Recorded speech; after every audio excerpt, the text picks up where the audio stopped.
Please join me in welcoming the speakers of the day. Thank you. Can I help you?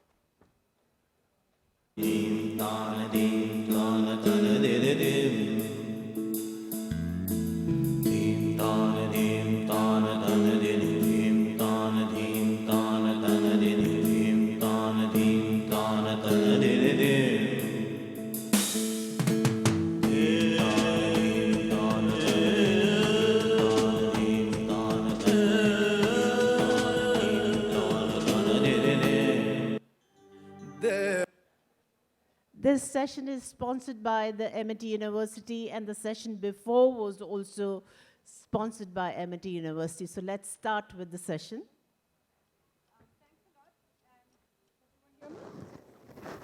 And thanks for being here in such large numbers, despite it being a lunchtime and the witching hour. I always say I hate being the session just before lunch or just after lunch. But it's a testimony to what journalism means, and particularly the kind of journalism we're discussing today, which is frontline journalism. This is a session that the Jaipur Literature Festival organizers have been holding every year. And it's important because we don't just talk about our expertise, what we learned on the ground in terms of any of the issues we're covering, but really how we got the story. What are the ethics involved? What has changed in all these years when it comes to being on the front line? Are we even seeing the front line anymore? There are a lot of wars today that are being covered without any access to the front line, and we have to live with that. We have to live with the fact that we have to bring out the story regardless. So I'm hoping that this very large audience is also going to have lots of questions. But I'd like to introduce all our speakers today. Carlo Pizzati negotiates the conflict that is India in a sense, lives in Chennai, teaches at the ACJ in Chennai, the Asian College of Journalism, and is the author of nonfiction as well as fiction. His latest work is The Edge of an Era. He's the foreign correspondent for La Stampa. He has covered stories around the world in many parts, including in Latin America. And we'll talk to him a bit about that. Adrian Levy, and you're going to see him on a lot of sessions. Where are you, Adrian? There you are. Worked with the Sunday Times and the Guardian. Filmmaker, writer, and along with his partner, co-author, has written a trilogy, if you like, of books that really should be read in India very, very carefully, because they tell you for the first time, because we don't pull the threads of what we're covering perhaps as much, but he's given you the overview. Spoken about the siege, which is the Mumbai 26/11 attacks, but also the beginning in Kashmir, the Meadow, and the killing of or kidnapping of 4 foreigners in Kashmir in 1995. You know, the threads just keep pulling, and then he takes you through the Exile, which is about Osama bin Laden's years, particularly in Pakistan, post-2001. So we're hoping to hear also about Adrian's experiences working in Pakistan in particular. Excuse me. Peter Bergen is a name I walked into journalism sort of, looking up to. He was very, very famous for producing an interview with Osama bin Laden, the first interview bin Laden had given, where he declared this war against the West. And I'm not sure people in 1997 were taking it quite as seriously as they should have. He's a print and television journalist, documentary producer, think tank executive, professor, author of 5 books, 3 of which were New York Times bestsellers and 4 which were named amongst the nonfiction books of the year by the Washington Post. So, Peter has taken us through what he called the war between Al-Qaeda and America, the longest war, the holy war, even the drones war, and he has been on the front line himself. Suki Kim is a novelist and an investigative journalist. In fact, she is the only writer to have covered or reported about what happens inside North Korea, living as an undercover journalist there. She worked as an English teacher to some of North Korea's elites. Her book, author of Without You, There Is No Us, undercover amongst the sons of North Korea's elite, has been featured in practically every part of the world as as one of the very few authentic looks at what is happening inside Pyongyang. And Jeffrey Gettleman is a colleague of sorts because he's actually posted in Delhi. He's the South Asia Bureau Chief of the New York Times. And his previous work, Love Africa, is acclaimed and, in fact, has come much more into focus because in 2017, last year, we had a world that was apathetic, a world that said we can't take one more refugee crisis and actually care about it. And Jeffrey made us all care with his stories from there, and I hope to speak with you about that as well. Suki, if I could start with you, because you crossed a line in a sense, a line when it came to working as an undercover journalist in North Korea. What made you do it? And there are those who feel that being undercover as a journalist essentially is not the best way to do journalism, because you're there as somebody not honestly saying what you are doing. Was that the only choice? It was the only choice. I mean, considering that traditional journalism has failed when it comes to North Korea. We don't have any inside look. We have some unverifiable accounts from defectors once they flee North Korea, or we have this government-sanctioned visits into North Korea where the Western journalists come in for a couple of days and interview the people the regime picks out for them. It took me about a decade of multiple visits into North Korea to finally, live there. Was after a decade of a research. And what's amazing is that, for example, I quoted this organization for a number of years who was setting up a school in Pyongyang for the Sons of Elite. It was an evangelical international organization. So I had to join them to go in, but that process took a number of years to court them. And then when I went in, my cover was as an evangelical, which I'm not, and also as an English teacher, which I also am not. So to do that and finding out, for example, that year, which is the year Kim Jong-il died, the young men I was living with were the only ones who were in school because every university was shut down that year in the entire country. BBC came in and they filmed the school.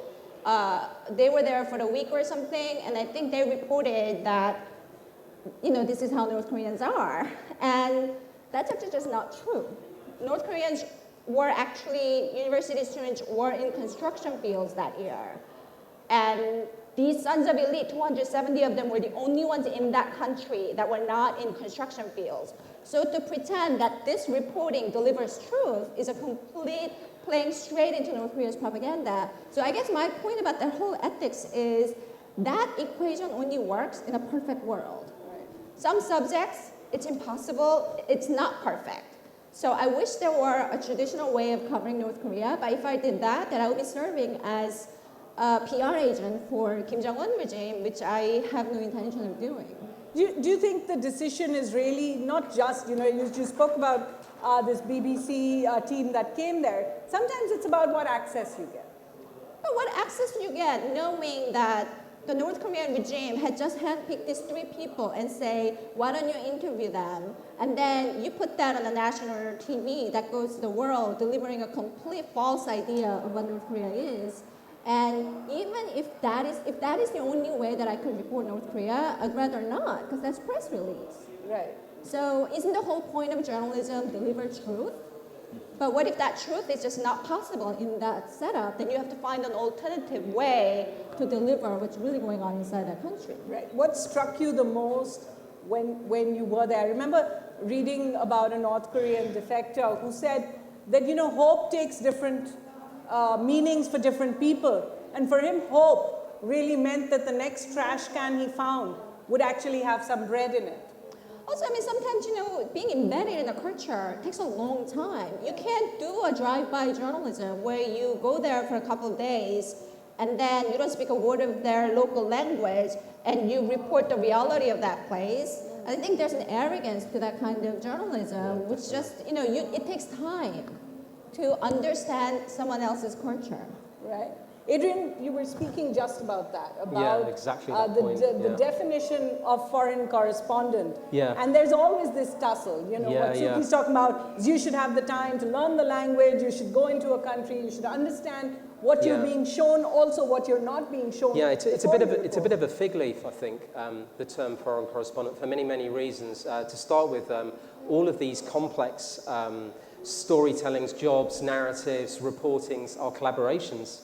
You know, you go there as one person, and then you're dependent on the expertise of many people, people who spent decades embedded and immersed in their own culture, and they lend you knowledge, they lend you skills, they lend you access. And so we're working in vast teams of people who we've grown up with over 25 years of working with Cathy Scott-Clark and myself, and without those teams we're nothing.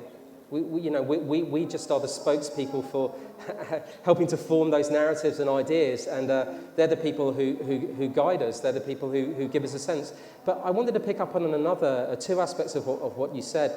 I thought the idea of being embedded is a really interesting idea, and contamination also. Like one thing that we think about all the time is we go into situations and we get to leave. And when we get to leave, it's fine, and we find the best way possible to tell the story. But what about all the people we leave behind? And how do we care for them? You know, so for example, in Pakistan or in Burma at the height of the pre-democracy movement, in a militarized state, it's fine to be there, but as a shining white face, crawling around with subterfuge, going with many different legends as lawyers, teachers, educators, evangelicals. We've used all of those kind of covers. When we leave, what happens to all the people who talk to us? There's this nagging fear of contamination. And the moment your book comes out, it's very clear about all the places you've been to. Peter, is there a sort of guilt almost one feels because you go into Iraq or you go into Afghanistan? You interview Osama bin Laden. What about all the people who helped you get there? I don't feel that guilt because I'm doing a job. I think Adrian is right. There is a lot of you're relying on a lot of people, and you have to be careful. But just to kind of broaden the conversation a little bit. What are the big changes since 9/11 that have happened as a journalist? And I would say there are two. One, the rules have changed. So the murder of Danny Pearl in Pakistan in early 2002, he was dressed in an orange jumpsuit, he was beheaded, and the whole thing was videotaped. Up to that point, journalists had not been seen as combatants. Same was true of aid workers. Kyla Mueller, an American aid worker, was killed by ISIS, so was Peter Kasich in Syria. So I think the first big point is the rules have changed, and it's a lot harder to operate. And you mentioned earlier that we're not even getting, some of these wars are not being covered, and that's true. And that's true for two big reasons. A, it's very dangerous in Syria. And B, social media, which is by definition partial, in the whole sense of the word partial, gave us the illusion of the war was being covered. And we became a crutch. Yeah. So those are two big changes. And then one final change is, since we're talking about frontline reporting, is the embedding process. Embedding came up as an idea. Well, the Pentagon after 9/11 opened, and the relationship between the Pentagon and the press in the United States was very contentious because of the Vietnam War. There was a narrative that the press had lost the war, even though that wasn't really true. After 9/11, I think the relationship got better because of the idea of embedding. Of course, embedding has its own problems because if you're in a war zone and you're embedded with a group of armed guys and some armed women, by definition, they're protecting you. But the counter-argument is, how do you cover a conflict as dangerous as Iraq if you're not embedded? And that's not a debate that is easily settleable. There's no easy answer. Is there an answer? Should editors make the balance then, make sure that if you are embedded with the US Army in Iraq, for example, that they're giving equal time to somebody who's giving the other side of the people who are getting shot by them? Well, yes. And, the other side in some cases is ISIS, right? Right now, I was in Iraq in December. ISIS was in the process of being defeated. Now, is the other side, the denial paragraph for Hitler that the Holocaust didn't happen in paragraph 4? I mean, what is the other side with ISIS? I mean, you can say, yeah, they deserve a voice. And by the way, they don't need the traditional media. The whole point of this panel is actually obviated to a large degree by the fact that conventional media, of which we all represent one form or another, it's sort of gone, at least for the insurgents and the terrorists. I mean, they don't need, they have their own distribution channels. And in fact, we used to talk about the terrorists, Maggie Thatcher famously complained that if we denied terrorists the oxygen of publicity, that it would go away. Well, now that idea is totally gone because terrorists have merged with the media.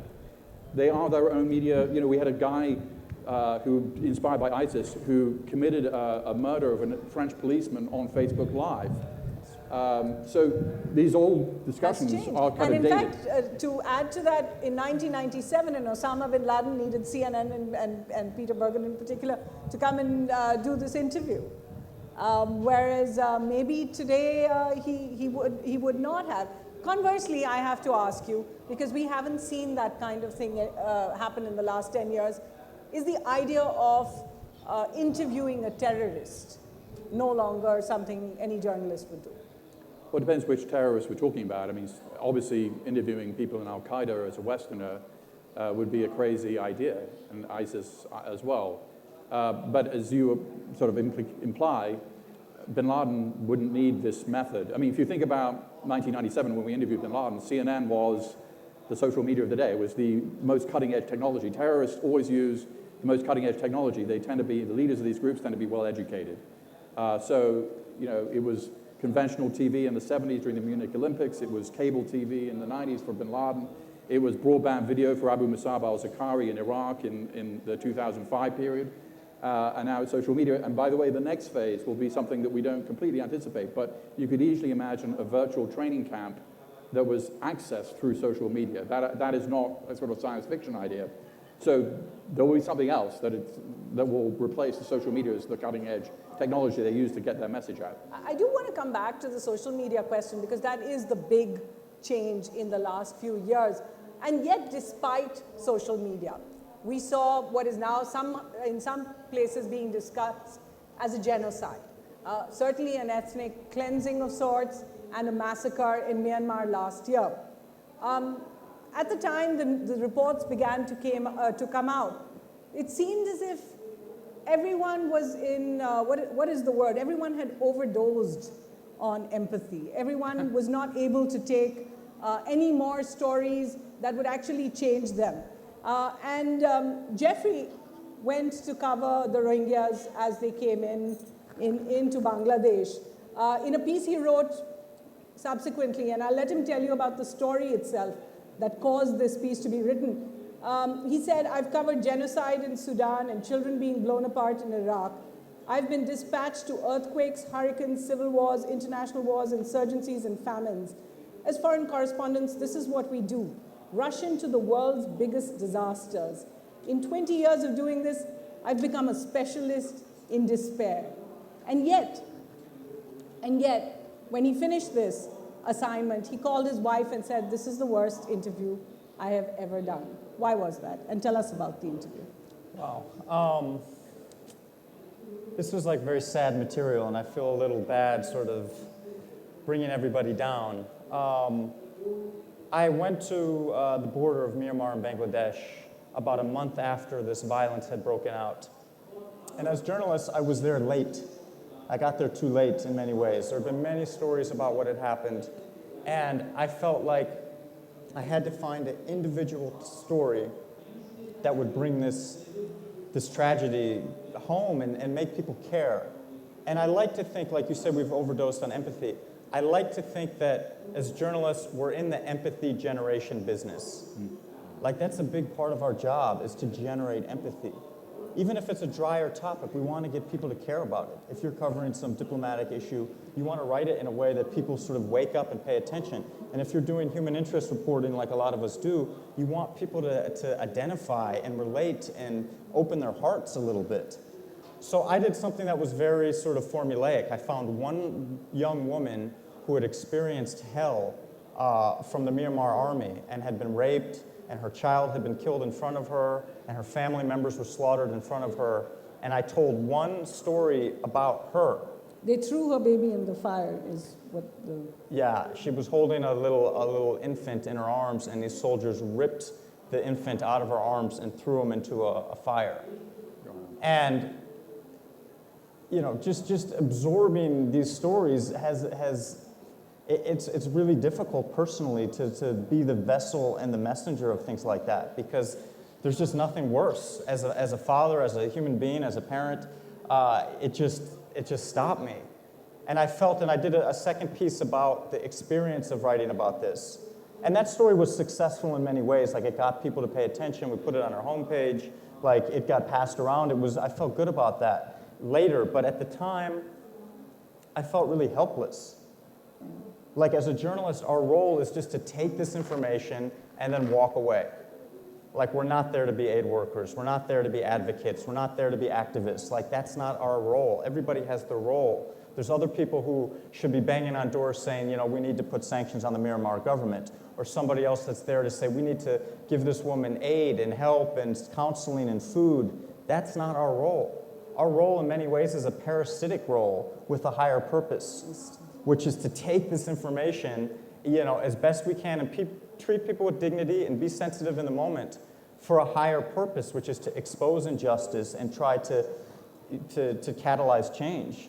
But it makes you feel like crap. I mean, I walked out of this refugee camp seeing this woman walk away after reliving these horrible experiences for my benefit, and I just felt like I should do something for her, and not only couldn't I do anything for her, I shouldn't do anything for her. Yeah, that would cross a line, in a sense, in journalism. I remember years ago when we covered the tsunami, we covered one family, as you said. The story of one is always the most powerful. And we covered the story of a husband and a wife who had lost their child. And lost as in they didn't know where she was. When the tsunami came, they grabbed what they could and ran. They weren't sure if their youngest one was still alive. And we covered their search through all the refugee camps or whatever, the displaced people's camps, and looking for this one child. And, you know, between us, we were thinking, we're following this story, but we know that the chances of a happy ending are very, very small. And it got to the point that me and my cameraman, because we'd spend our day covering stories, and then at the end of the day, we'd go look for this family, we're beginning to feel like vultures almost, you know, that we're just watching and we want to see what happens at the end. Luckily for us, the day before we actually had to leave the island, they met their youngest daughter. And it was a moment we were able to capture on television. And it was only that day that I saw my cameraman put his camera down, put his tripod away, and burst into tears. And I kept thinking, you know, we're crossing a line here, but I don't know what the answer is. Is there an answer? Well, I have something interesting in relation to what Jeffrey just said, because in the Christmas of 1997, I was having lunch with my family in the north of Italy, and I was called by my newspaper at the time, La Repubblica, to fly to Chiapas in Mexico to cover a massacre, the massacre of Exile.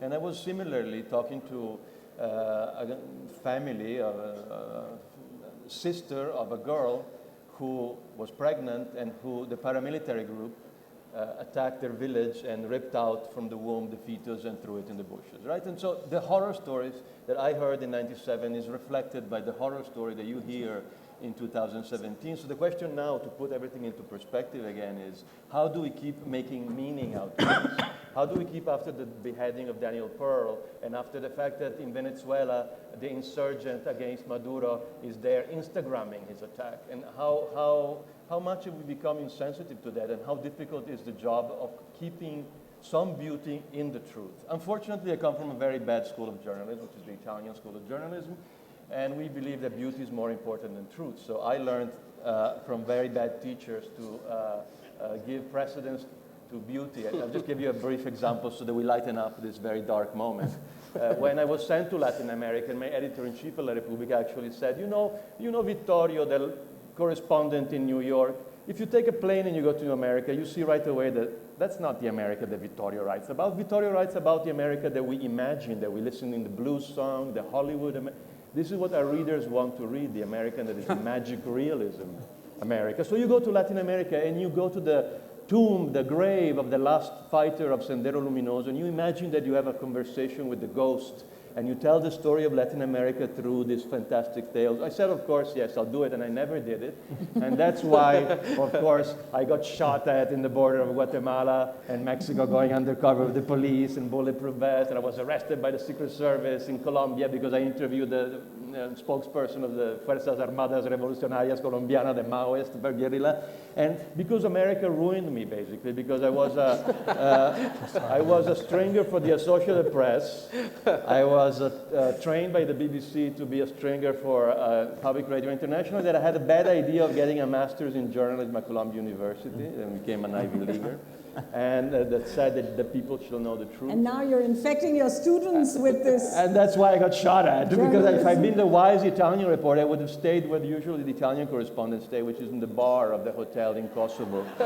And they wait for the correspondents from the New York Times or the BBC to come back and say, could you tell us the details? And so, okay, There's well, a it's magic funny. realism, you Yeah. said, so just Magic putting it all together. No, it's funny, but actually, what those guys are running around in Ferraris, and I just bought my Ford EcoSport, so it went better for them. But because why? Because they were able to capture more as writers, as literary writers, they were able to capture the imagination of the readers, and this is where, unfortunately, by remaining faithful to the truth, in the age of snuff live TV, where you see Instagram lively broadcasting reality, you have to help people put things into context. And with our experience, we help, unless we go undercover in North Korea, which takes also a lot of guts, by the way. Huge guts. We have to help. This is the instrument that we have to add. Make things beautiful, make truth beautiful, but make it meaningful and explain the context. If you're embedded, I think it's impossible.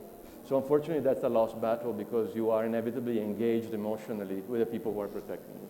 And so the moment that you lose immediately, I think, your partial stance. And yet the answer is, like we've seen the war against ISIS, where we're literally listening to a human rights observatory that is getting third-party reports, or we're listening to the propaganda from any of the governments. We still don't know what happened on the ground. I don't think that's quite true. Word. I don't think that's quite true. I think you can edge into movements beyond their social media. You can find ways to parlay yourself into situations where egos come into play just as much within the world of jihad as they do in the world of Indian politics. I mean, the same things exist, the same factors, and you can find purchase to get inside. And then what you find is that people have a desire to speak, a desire to tell stories, whether that's Masood Azhar or Hafiz Saeed or elements of Al-Qaeda. You find that, first of all, they're memorialists. They put everything down in writing. They've got text messages, they've got memoirs, they've got diaries, and the same process that we undergo, they undergo, and they've been doing that since 1995. So there's thousands of pages of tightly written Urdu and Arabic to be translated, their experiences. There's Instagram and social media. They're huge on Facebook, and there are lots of digital ways and real ways of actually trying to edge into those movements and understand. Because at the moment, what we have is stories through necessity in some cases told from the outside. And what I really picked up from you and your extraordinary endeavor is to be in the middle of it, to be immersed in it, to be surrounded by it, and to be able to reflect that truth from the inside. That's such an important truth to hear right now, from inside Al-Qaeda, from inside. We need to know in an unmitigated way what they're saying to each other, how they converse, and what they really think, what the nuance is. Cathy spent time with the Grand Mufti of Al-Qaeda, and it turned out he was both revelatory in many ways about a history we assumed we knew, and it was actually totally different in reality. By spending months in that person's company, we get a new truth. And the same when you're with someone like Masood Azhar. It turns out that he's got this huge ego and a huge idea of projecting himself. And yet he also has diaries, etc., which clash with that. So I really appreciate the need to be inside. I think it's as important. I mean, some of that I think is because it's different societies and cultures and histories have different definitions of things and different systems. So For example, lies were a big thing, which, you know, I speak Korean fluently. I am fluent in the culture. I was raised in South Korea. And yet, and I now researched it and interviewed over 100 defectors. By the time I went to live there, you know, something that was puzzling to me always were the levels of lies I was encountering in the field. Living there, and I was in this military compound, locked 24/7 with 20-year-old young men. There were 270 of them. So it's really an intimate way to be with them all the time, playing basketball, eating meals with them. And at some point, it really dawned on me the level, they lied about everything. And why these lies were happening, what lies mean in that country. And then I started questioning, I'm here as a lie, because the only way I can get in is pretending someone I'm not. And here, they're lying all the time because they have to survive. And their government is feeding them lies as education, as law. So in this world, lies were not only a mode of survival, but the way to judge lies, I had to look at it totally differently. And that was really, I think, one of those really an awakening moment when I thought, what does this mean for me to write about this culture without even basically understanding how lies can mean life or death for them? That's right. And actually the lies that a government puts out are actually much more difficult to counter because they can create a much larger reality. I mean, here in India, television channels that only praise the government are now called North Korean TV. So there is that understanding, I think. Is there a recent interview you're thinking of? I didn't just say that. But Suki, regardless of everything else, what you did was pure madness. What Peter did was in many ways madness. What Carlos, Jeffrey, and Adrian does, it's all madness, right? You're going in to get a story when you know that you don't have any of the tools to protect yourself with. You don't have the law on your side. In a lot of cases, the government is not going to really, to pick up the call to help you. And they don't necessarily like the picture you're about to put out. In your case, they definitely, we know what the punishment would have been for you to have been found. What drives the madness then? I thought about that all the time. I really thought, most likely I would get caught with these 400 pages of documents.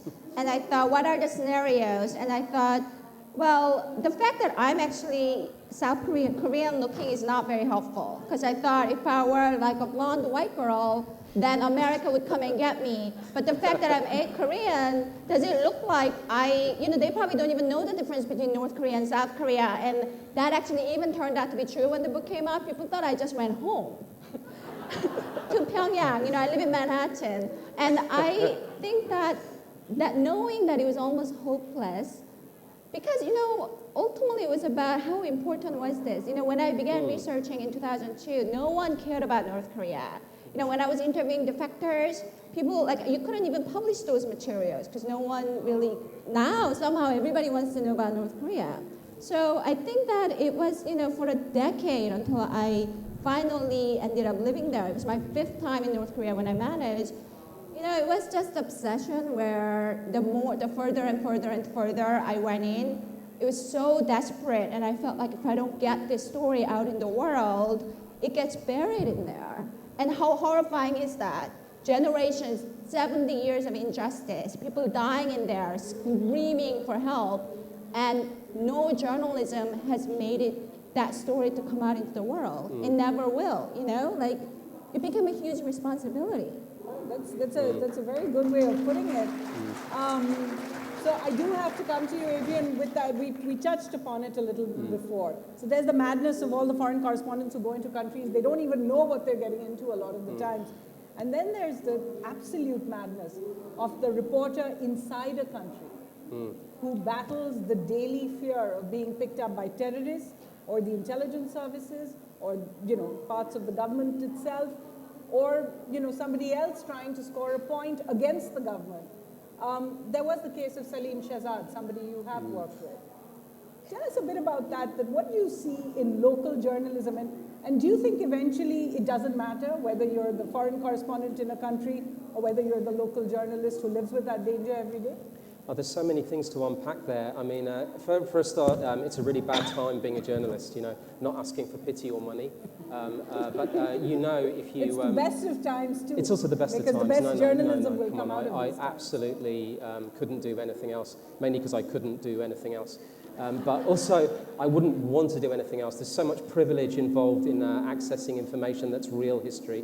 And also, we're missing on some of the beautiful, intimate moments that take place, ordinary moments, sharing food constantly, generous families unrolling a mat and sitting down and eating, people giving you a bed, their bed, because there's no other place and there's a curfew. Massive intimacy and privilege from being the only face that doesn't belong in that community and yet being welcomed. And also really strange, jarring moments, I'm getting to answer your question, like I remember crossing with Cathy illegally into Burma, as it was then before Myanmar, and we were going into Kachin State to get to this Wa casino that was being run in the jungle, and there was a guy who barred our way with a gun who was like high on meth, and he was wearing a t-shirt that said "Kill all hippies." You know, I live for those moments. It was a psychedelic t-shirt, and those jarring moments of culture, you know, which we don't ever get to tell, all of the people who contribute to stories that in themselves form stories. They're great human experiences. And then there's also privilege, like leaders have soft sides, and you get caught on the upside of that. I remember we got called in London by Nawaz Sharif's family when they were inside the house under siege by Musharraf and the coup was going on. And he was narrating the coup inside the house in Model Town. And he was like, "We're in the house." And I was saying, "What's going on the outside? There's loads of troops. And what can we do? Perhaps you could get this story out." And we were like, "Tell us what's happening." And suddenly we realized that we just happened to be the last person that left the business card on the table in Model Town by the stuffed lions and the gold taps. And he picked up that card and called us. But they're the sort of life-enforcing moments. And then there's the criminal daily barrage against journalism and truth-telling. And you've mentioned one example of that, absolutely cruel, sadistic killing, which they've never admitted to. And there are countless others, whether we're talking about the ones that have taken place in South Asia and India particularly this year, and in many other countries. In Pakistan, as you know, just in the last 2 weeks, a journalist was stopped on his way to the airport. You know, there's also, a week later, a really hideous encounter involving a Pashtun boy who they set up as a member of the TTP. And then the cop who killed him was pulled off a plane going to Dubai, where he said he was going shopping. I mean, these are really dangerous times, and we have to parlay that danger because of the value of what we can recover. And actually, you know, in India right now, it's hard just telling the ordinary truth. You know, not the swaggering truth, the ordinary daily truth. Standing up and having a view and putting your head above the parapet can be a risk. Absolutely, and there are actually many examples in India, which is now on the lower end of countries that have freedom for journalists. Salim Shahzad, of course, was a Pakistani journalist who wrote about the possibility of infiltration within the Pakistani army by jihadis, who was found floating in the Jhelum 3 weeks after he went missing.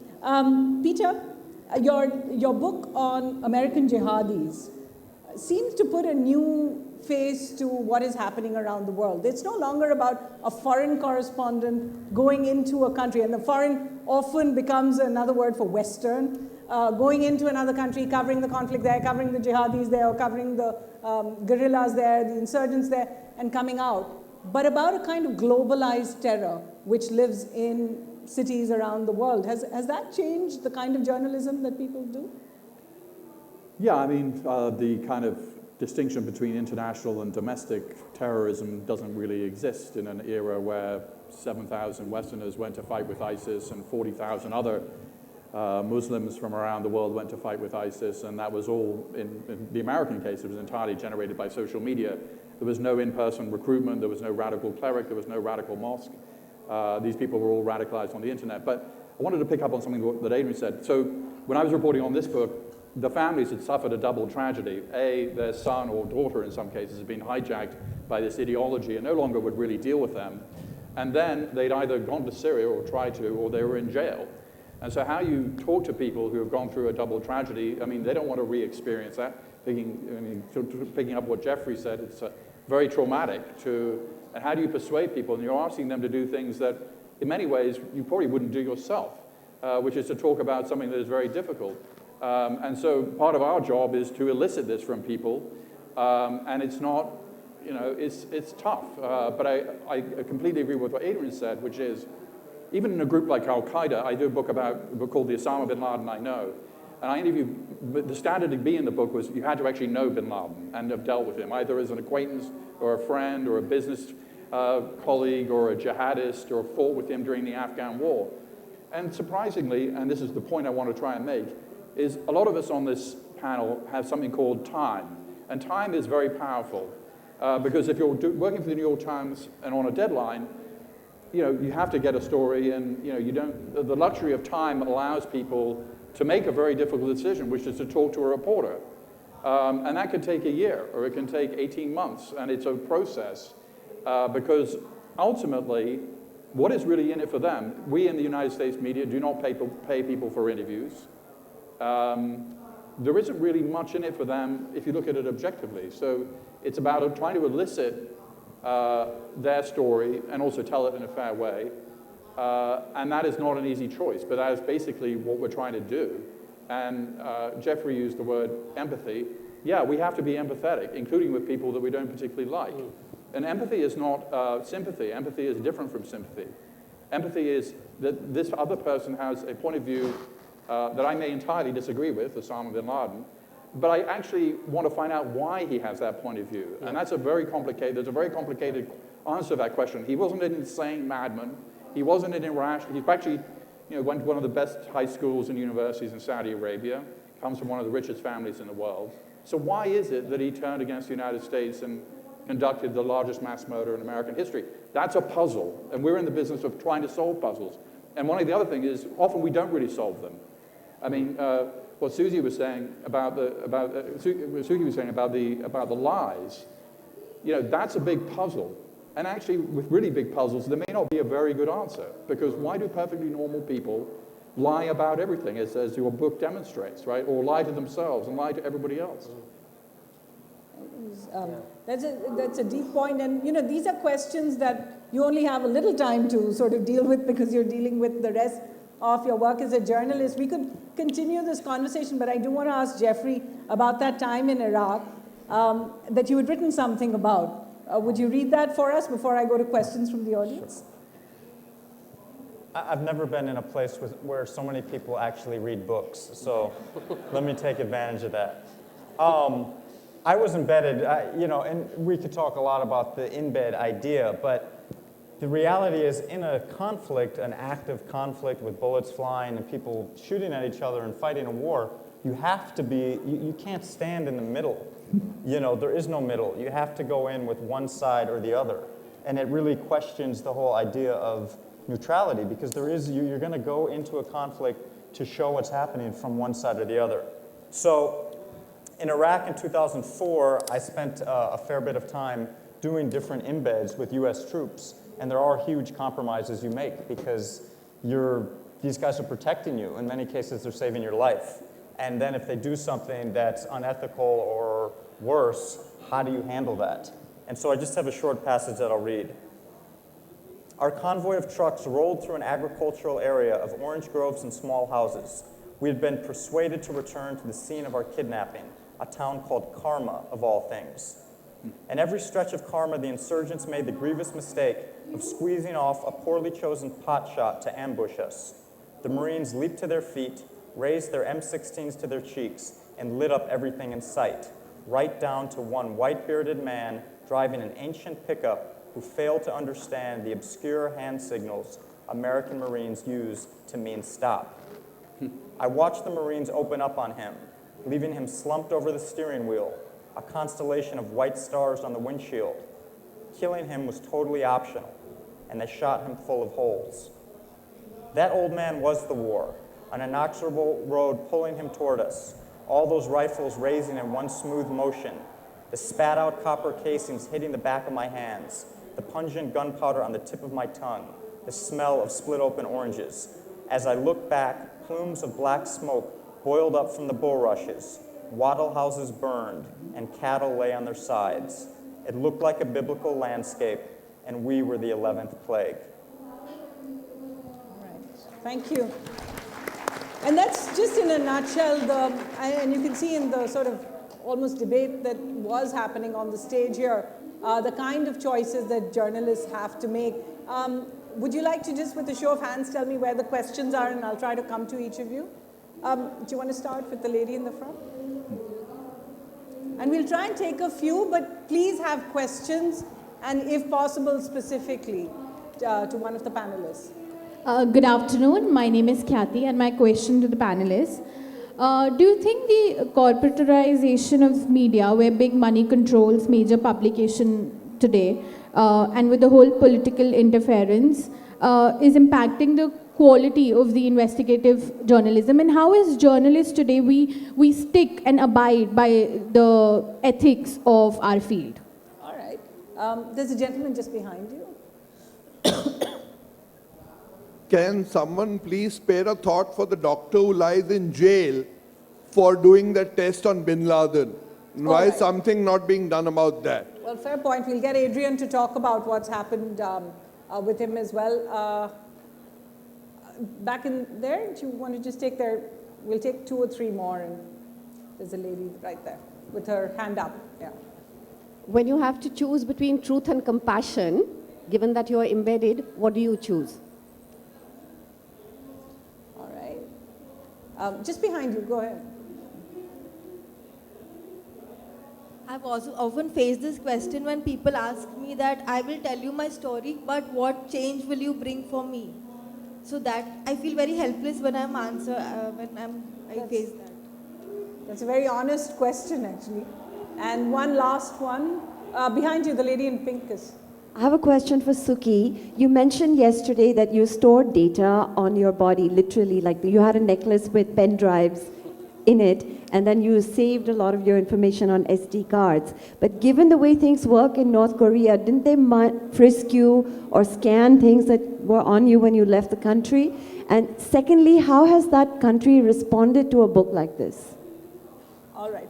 Perfect. Great questions. I'm just going to go across the panelists and see which questions you want to answer. I think there's one on Dr. Shakil Afridi, which the gentleman was asking about, or any of the others you want to pick up on? Can I just segue into 2 very quickly so everyone gets a chance? First of all, I think the truth and compassion thing, I think they sit side by side. You have to be driven to want to tell the truth, find out the truth. It doesn't happen unless you have that energy and compassion. People take risks talking to you, and they do, I think, because they feel that you may convey a truth. Without that ability to lock in with somebody on that moment, then nobody would take the risk to talk to you. So I think having the ability to create a platform, you can do that. I think we can do that despite corporatization. There are still plenty of channels in which to speak fairly and truly. I know that's a concern in India right now, but there are ways to bring stories out. We talked beforehand about how we reach readers. That's an issue to debate. So many people can't read or won't read or only read in their silos. That's an issue, definitely, how we get outside the silo. And the doctor in jail, it's a tragedy, 30 years for something he unwittingly did. I think the chances of him getting out are super remote right now. Unless America drives a larger deal with Pakistan and this becomes the linchpin. I don't think it will happen anyhow. I don't think it will happen. Suki, there's some specific questions for you and the others. I guess the hiding the information, I knew that they go through my things. And also, there was a minder living downstairs directly below my room, and 24/7, his job was to watch over what I did. So the most I could do, I also didn't have anyone to consult how to ensure safety.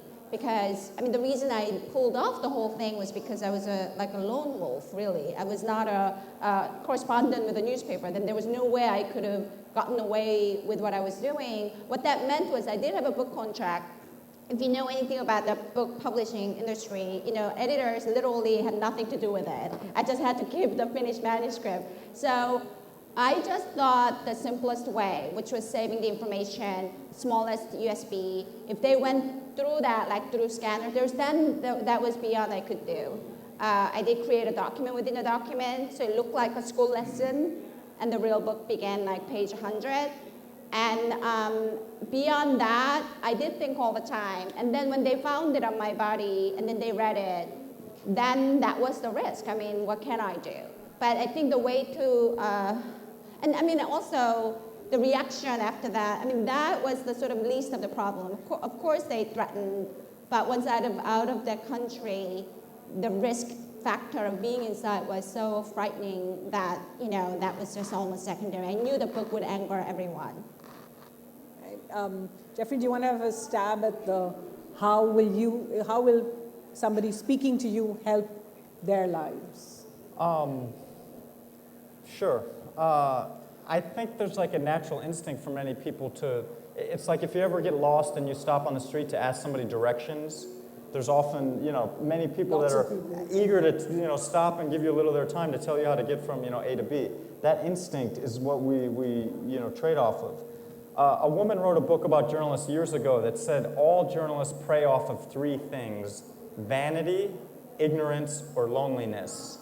And, you know, like you've seen the vanity, like we all know, like the politicians or the warlords, like they want to get their name out there. And some people are really lonely and the journalist is there to hear their story. And then some people are ignorant and they tell you things that they shouldn't tell you. Like we've all recorded those and published those. I do think, though, there's something a little more altruistic, like the instinct to share directions, that people just want to connect. But one other thing I want to say about corporatization of media, like you're looking at the embodiment of corporate media. I work for the lamestream media, according to many people. I work for the fake news network. Great. And there's a couple things I want to say. One is that the Washington Post was just bought by the owner of Amazon, the founder of Amazon, Jeff Bezos, who now is the richest man in human history. And he bought the Washington Post, and it's not been a better paper since the Watergate era, you know, almost 40 years ago. It's a really strong investigative newspaper with a ton of resources. The Amazon stock is like really high, and they're pumping money into the Washington Post. So at the New York Times, you know, we have our guard up now. You know, we have a competitor again, which we didn't have years ago. So you're saying that the answer is to really not kill the golden goose. Carlos is of course, strenuously objecting. It's in his own interest to protect, you know, ownership of corporation because of the New York Times. But it's a very important question to bring back trust from the readers. And I think The Guardian is a better example with the Scott Trust. Okay, they're not making much money, but they're a splendid example of how things should be. There should be no other interest in a publisher. And there should be legislation that forces publishers and TV owners to not have any other interest. And I'm saying this so vehemently because I come from Italy, where Berlusconi has been owner of newspapers, of televisions, and I have experienced it firsthand. So you don't want that to happen. And I think you should follow the example of The Guardian instead of the example of a major Silicon Valley mogul taking over the Washington Post, even though it makes it good for the competition with the New York Times. I still believe in the social democratic way. All right, that is an opinion. Peter, wait. Can I just have one quick comeback, which is, I think it's good for the public. That's my point. It's not just good for the journalists or the competing journalists. It's good. The public has benefited from the fact that this man has made a ton of money from Amazon and invested it. And just one other point. Yeah. The New York Times I have a question for you. Well, and listen, I totally hear you about The Guardian, and it would be in an ideal world, it would be nice if newspapers were nonprofits, but we are they're not. journalists, so we are striving for an ideal world. That's why I and there's no, and the honor roll has to go beyond English journalism as well. Very briefly, what I'm saying is you will not find a very tough investigation on Amazon in the Washington Post nowadays. It will be very difficult. Like Corriere, when it was owned by Fiat, the car manufacturer, you would not find the amount of people that die in traffic accidents every year in the world, which is more than any war combined, because they're making cars, and they're also publishing a newspaper, so the newspaper will not talk about how many people die making cars. But Carlo, you can imagine in India it's impossible because, I mean, with the exception of a few papers. It's not impossible. You make legislation and you force it, but that's your fake news. I'm going to disagree. Peter, you're from the fake news network, so if you could also talk a little bit about what living in the Trump era is going to mean, because when Trump came out with his allegations against CNN and others, the answer was to say, no, we practically die in order to bring these stories in. So you can't just treat it in any frivolous way. Okay, Al Jazeera is owned by the Qatari government. It is highly unlikely that Al Jazeera is going to do a critical story about, let's say, the rights of workers in Qatar. On the other hand, they've done amazing and brave work throughout the Middle East since their inception over a decade ago. So I think this idea that somehow because the Washington Post won't do a huge investigation of Amazon, that somehow undercuts all the work the Washington Post is now doing, or the New York Times, or the CNN. We live, the United States is of course, companies' own newspapers. It's not the Scott Trust, which is where the Guardian derives its money from, by the way, is in very serious financial problems. It'd be great if it wasn't, but the Guardian is losing a lot of money and, is in not good shape. Money is necessary for any kind of form of journalism. Everybody has to get paid. Investigations take a long time. And if you look at every major story about Donald Trump and his presidency, where is it coming from? It is coming from the Washington Post. It is coming from the New York Times. And to some degree, it's coming from CNN. And there's a reason that President Trump is saying all of these things about these entities, because he understands that they're just simply doing their job. But he is calling them the enemy of the people. The enemy of the people is a Stalinist kind of construction. This is the golden age of investigative journalism in the United States. And everything that the president, most of the things that the president has said about the media are completely false. Can I just pick up on something in India from too, there? we've had our own Prime Minister refers to media as media traders. Our Minister for Foreign Affairs has referred to us as prostitutes. These are a sign of the times we live in. Do you want to? I also wanted to reflect, picking up on something that Peter said, that on the idea of the golden age of truth-telling, that the upside of so much conflict and social division has been the politicization of a younger generation. We were talking about this last night. The product of Brexit, one of the interesting things that happened with the Brexit thing in the UK was young people felt betrayed by older people, by older voters, and they became massively politicized in ways that the voting classes hadn't before. And I think some of that's happening in India right now. I see a younger generation of investigative journalists who are fine, who are brave, who are taking risks. You know some of the names, you work with some. I've really admired the work of Josie Joseph. I like the underbelly told by Hussein Zaidi and other people. There are so many I could name. NDTV is putting out great work right now, and they're taking the brickbats. There is a golden age of writing fiction and non-fiction, and it's in India, and we shouldn't lose that fact that there are people who are prepared to take tremendous risks to step up and talk. Yeah, I mean, that upside is a Me Too movement. It's a perfect example. I just did a story for New York Magazine about sexual harassment at WNYC, which is public radio in America, and John Hockenberry, and this whole notion of us reporting on something that's been going on for so long, of harassment of women, harassment of women of color, that's been going on forever, and there's almost this rise, right, that came as a result of really this era. And it becomes almost impossible not to then acknowledge it, although everyone you will speak to from the older generation will say, we've known about this for years. The gender front line. So then why didn't they write about it? That's right. We had to end the session here, but all the books written by our fabulous panelists are available at the bookstore. I think you're signing them as well. Thanks so much for being a great audience as well and staying through this lunch hour.